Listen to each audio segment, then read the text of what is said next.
Iron hand की, जो एक 60 साल का आदमी है जिसका सिर लोहे से भी ज्यादा मजबूत है। बचपन से ही आयरन हैंड और उसके भाई बहन को उनके मास्टर ने खतरनाक कुंफू ट्रेनिंग दी थी। छोटी उम्र में ही आयरन हैंड अपने सिर से बिना दर्द महसूस किए ईंटें तोड़ सकता था। उसका भाई आयरन क्रॉच, जिसे हम लोहे के गुनों वाला भी कह सकते हैं, उसने लोहे के डंडे से मार मार कर अपने शरीर के नाजुक हिस्सों को पत्थर जैसा बना दिया था। उनकी बहन रोर अपनी चीख से लोगों की जान तक ले सकती थी। उसकी हंसी सुनकर ही लोगों के कान के पर्दे फट जाते थे। वह रोज कम से कम 5 ग्लास तोड़कर अपने गले की ट्रेनिंग किया करती थी। उन तीनों को बचपन में अपनी काबिलियत के लिए खूब वाहवाही मिली, लेकिन जैसे जैसे वे बूढ़े होते गए, लोगों ने उनमें दिलचस्पी लेना बंद कर दिया। वे तीनों लगभग पूरी जिंदगी बेरोजगार ही रहे, जिससे अब आयरन हैंड के सिर पर लाखों का कर्ज चढ़ चुका था। उसका सिर लोहे की चोट तो सह सकता था, लेकिन कर्ज की नहीं। एक दिन लोन वसूलने वाले उसके घर धमके और घर का सारा सामान उठाकर ले गए। उनके लीडर ने आयरन हैंड के पुराने सर्टिफिकेट देखकर एक फालतू चीज पर अपनी पूरी जिंदगी बर्बाद करने के लिए उसका मजाक उड़ाया। अब वह अपनी जिंदगी से परेशान हो चुका था और उसे बदलना चाहता था। 60 साल की उम्र में वह नौकरी ढूंढने बाहर निकल गया। उसने सड़क पर कुछ छोटे मोटे गुंडों को आपस में पैसे बांटते देखा। इतने पैसे देखकर आयरन हैरान रह गया और उसने भी उनके ग्रुप में शामिल होने का इरादा कर लिया। वह उनका पीछा करता हुआ उनके ठिकाने तक जा पहुंचा, लेकिन राशियों के नाम का गुंडा उसे बाहर फेंकने ही वाला था कि उनके लीडर साई ने उसे रोक दिया और कहा कि अंकल की बात सुन लेने दो। लेकिन जब उसे पता चला कि यह 60 साल का बूढ़ा उनके ग्रुप में शामिल होना चाहता है, तो वह जोर जोर से हंसने लगा।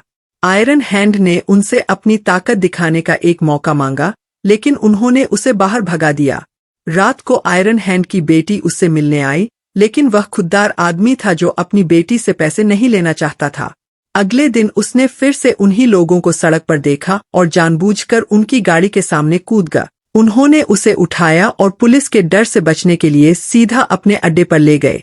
उसका जज्बा देखकर आखिरकार साई भी उसे एक मौका देने के लिए तैयार हो गया, लेकिन अपनी काबिलियत साबित करने के लिए आयरन हैंड को एक जिद्दी आदमी से पैसे वसूल करने होंगे। उसने इस चुनौती को स्वीकार किया और उस आदमी को ढूंढने निकल गया। वह एक बड़ा बिजनेसमैन था जो अपने क्लाइंट के साथ एक रेस्टोरेंट में बैठा था। पहले तो आयरन हैंड ने आराम से उसे पैसे वापस देने को कहा, लेकिन उस आदमी ने उसकी एक न सुनी। इसके बाद आयरन हैंड ने उसके खाने में थूक दिया। गुस्से में बिजनेसमैन ने उसके सिर पर कांच की बोतल दे मारी, लेकिन पीछे हटने की बजाय आयरन हैंड ने अपने ही सिर पर वैसी 10-12 बोतलें और मार ली। उस बूढ़े आदमी की हालत देखकर आसपास के लोग बिजनेसमैन को कोसने लगे। इस पर शर्मिंदा होकर उसने आयरन हैंड को अपना क्रेडिट कार्ड पकड़ा दिया। इस मुश्किल काम को पूरा करने के लिए उसके बॉस साई ने उसे 30% कमीशन दे दिया। उसके राइट हैंड राइडर को आयरन हैंड की इतनी वाहवाही देखकर जलन होने लगी। उसने आयरन हैंड के खिलाफ साई के कान भरने की भी कोशिश की, लेकिन कुछ नहीं हुआ। अपने इस तरीके से आयरन हैंड ने एक ही महीने में मोटा पैसा कमा लिया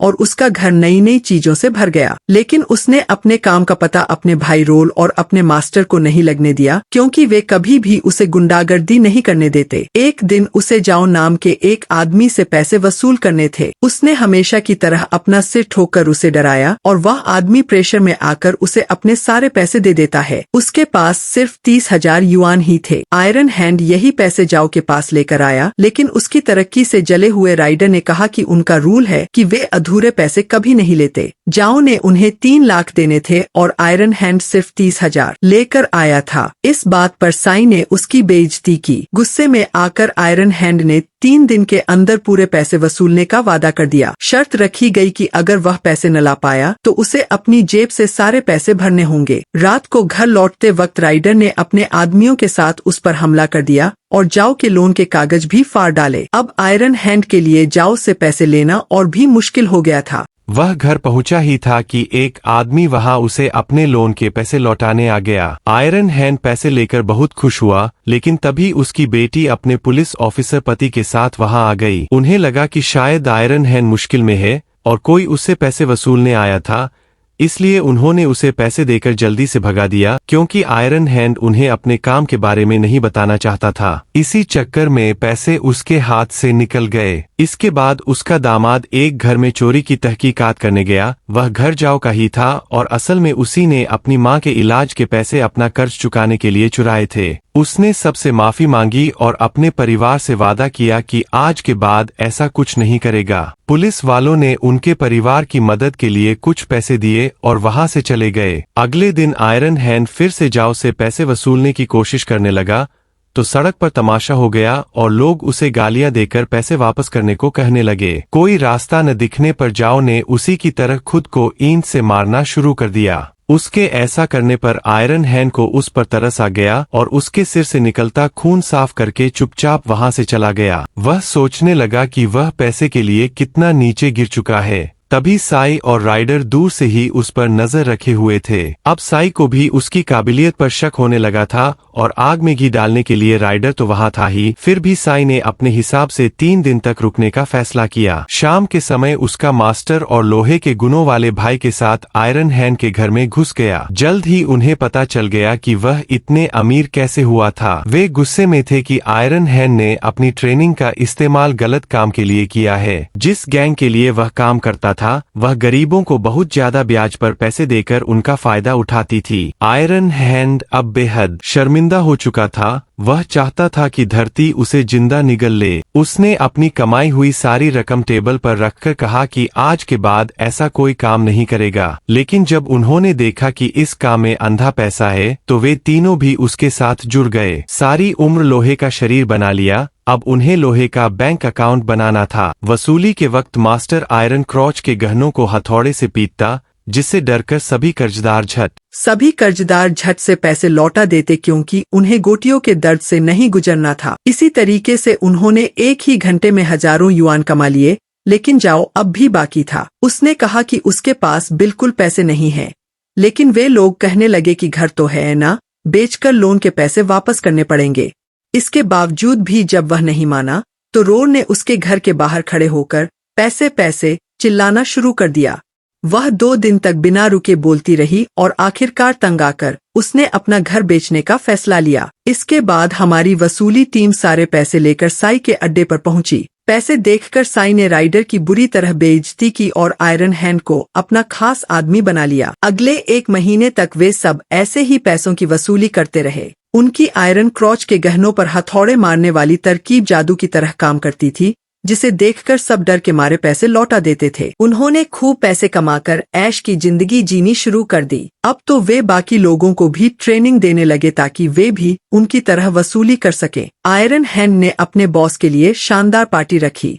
तभी साई ने सबको बताया कि गैंग का सबसे बड़ा बॉस शहर में आ चुका है। उसने आयरन हैंड, राइडर और बाकी लोगों को अपनी कार में बुलाकर आगे का प्लान बताया। प्लान यह था कि अब वे लोग कॉलेज स्टूडेंट्स को भी लोन दिया करेंगे, यानी बच्चों की मासूमियत का फायदा उठाया जाएगा। आयरन हैंड को यह आइडिया बिल्कुल भी ठीक नहीं लगा, लेकिन वह बड़े बॉस के डर से चुप रहा। अगले दिन उन्हें एक कॉलेज की लड़की से वसूली करने जाना था। आयरन क्रॉच के गहने टूटते देख वह बहुत डर गई। जब आयरन हैंड ने अपनी टीम को उस लड़की की मजबूरी का फायदा उठाते देखा तो उसे बहुत शर्मिंदगी महसूस हुई।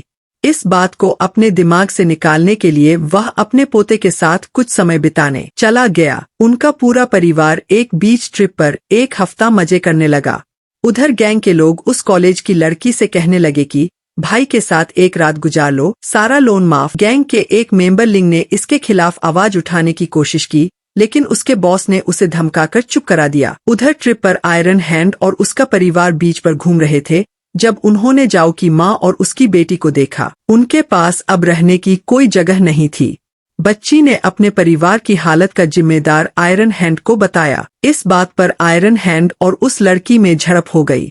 उसके नाती ने गुस्से में भरकर एक कांच की बोतल लड़की की तरफ घुमाई, लेकिन इससे पहले कि वह बोतल उस लड़की को लगती, आयरन हैंड ने अपना सिर बीच में कर दिया। आज पहली बार उसके सिर से खून निकला था। उसे समझ आया कि वह कितना बुरा काम कर रहा था। उसने यान और साई के इस काले धंधे को छोड़ने का फैसला लिया।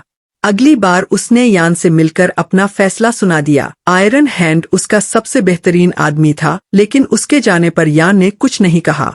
इसके बाद आयरन हैंड लिंग से मिला, जिसे उसने अपने नाती का ध्यान रखने को कहा था। पता चला कि यान के आदमी ने उसे पीटकर उसके पोते को किडनैप कर लिया था। यान आयरन हैंड से बदला लेना चाहता था। गुस्से से भरा आयरन हैंड अपने नाती के लिए सब कुछ दांव पर लगाने को तैयार था।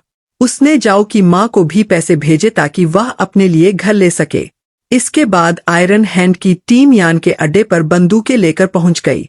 इतने सारे हथियार देखकर सभी ने सरेंडर कर दिया, पर ऐन वक्त पर रोन ने गलती से ट्रिगर दबा दिया, जिससे पता चल गया कि वह सारी बंदूकें नकली थीं। इसके बाद यान की टीम ने उन्हें बंदी बना लिया और उन्हें एक जवान लड़की की अश्लील वीडियो बनाने को कहा। यान जानबूझकर उनसे यह काम करवाकर उन्हें अपनी ही नजरों में गिराना चाहता था। आयरन हैंड ने कैमरा पकड़ने से साफ इनकार कर दिया, जिसके बाद एक गुंडे ने उसके सिर पर बंदूक तान दी।